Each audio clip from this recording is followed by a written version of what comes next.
इस वीडियो में हम लोग बात करेंगे रूल्स ऑफ ओरिजिन के बारे में और हम लोग ये जानेंगे कि रूल्स ऑफ ओरिजिन का क्या महत्व होता है।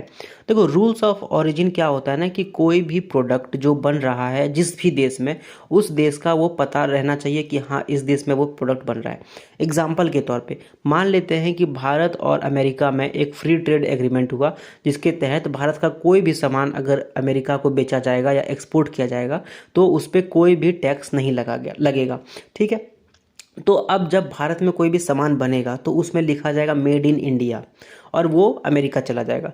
लेकिन मान लेते हैं कि चाइना का कोई सामान, जो कि हम लोग बहुत सारा इंपोर्ट करते हैं अनफॉर्चुनेटली, तो जो चाइनीज़ सामान बहुत सारा जो हम लोग इंपोर्ट करते हैं वो अगर भारत अमेरिका भेजना चाहेगा तो उस पर अमेरिका टैक्स लगाएगी। ठीक है, क्यों लगाएगी? क्योंकि वहाँ पे लिखा रहेगा मेड इन चाइना। यही अगर मान लेते हैं कि रूल्स ऑफ ओरिजिन नहीं रहता, ROO नहीं रहता, तो क्या होता? जो चाइनीज़ प्रोडक्ट है वो भारत के थ्रू अमेरिका चला जाता और चाइनीज़ वाले को भी टैक्स नहीं लगता, तो चाइनीज़ को भी बचत हो जाता है ना। तो इसलिए रूल्स ऑफ ओरिजिन बहुत इंपॉर्टेंट होता है और वो ये जानता है कि जिस भी दो देश में ये फ्री ट्रेड एग्रीमेंट हुआ है या फिर ऐसा कुछ टैक्स वैक्स पे कुछ बात हुआ है या फिर कुछ ट्रीटी वगैरह साइन हुआ है, तो उन सब उसी देश के जो प्रोडक्ट है उसी को बस फ़ायदा मिले, ना कि किसी तीसरे देश को।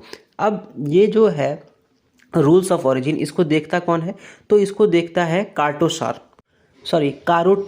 तो कारोटर क्या करता है? वो देखता है कि कोई भी प्रोडक्ट जो भी जहाँ से निकल रहा है, जैसे कि इंडिया का अगर मेड इन इंडिया प्रोडक्ट है तो उसमें वो देखता है कि उस प्रोडक्ट में कम से कम 35% जो वैल्यू एडिशन किया गया हो वो भारत का हो। फॉर एग्जांपल मान लेते हैं कि भारत अगर कोई कार बेच रहा है अमेरिका को, ठीक है, तो वो उस पर तो टैक्स नहीं लगने वाला है। लेकिन क्या सारा सामान भारत के पास है? बिल्कुल नहीं है। अब भारत क्या करेगा? कुछ कुछ जो क्रिटिकल एलिमेंट्स है जैसे कि सेमीकंडक्टर चिप वगैरह, वो ताइवान से इंपोर्ट किया। ताइवान से इंपोर्ट करने के बाद भारत उसको बनाएगा। तो कारोटार यहाँ पर क्या करेगा? वो देखेगा कि भारत में जो कार बन रहा है वो कम से कम 50% वो भारत के पास ही बने, या 35% एटलीस्ट वो भारत में असेंबल हो, वहाँ पे भारत उस कार को बनाने में वैल्यू एडिशन दे। उसके बाद भारत वहाँ पे लिख सकता है मेड इन इंडिया, और तब वो अमेरिका जाएगा और अमेरिका वाले उस पर टैक्स नहीं लगाएंगे। तो ये होता है रूल्स ऑफ ओरिजिन का फ़ायदा और रूल्स ऑफ ओरिजिन के कुछ कुछ नखरे।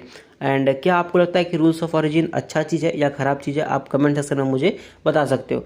Thank you very much. अगर ये वीडियो आप लोग यहाँ तक देख चुके हो एंड अगर ये वीडियो आपको अच्छा लगा तो इसको लाइक करो, दोस्तों के साथ शेयर करो, कुछ पूछना है बताना है तो कमेंट करो एंड चैनल को सब्सक्राइब करो। Thank you very much.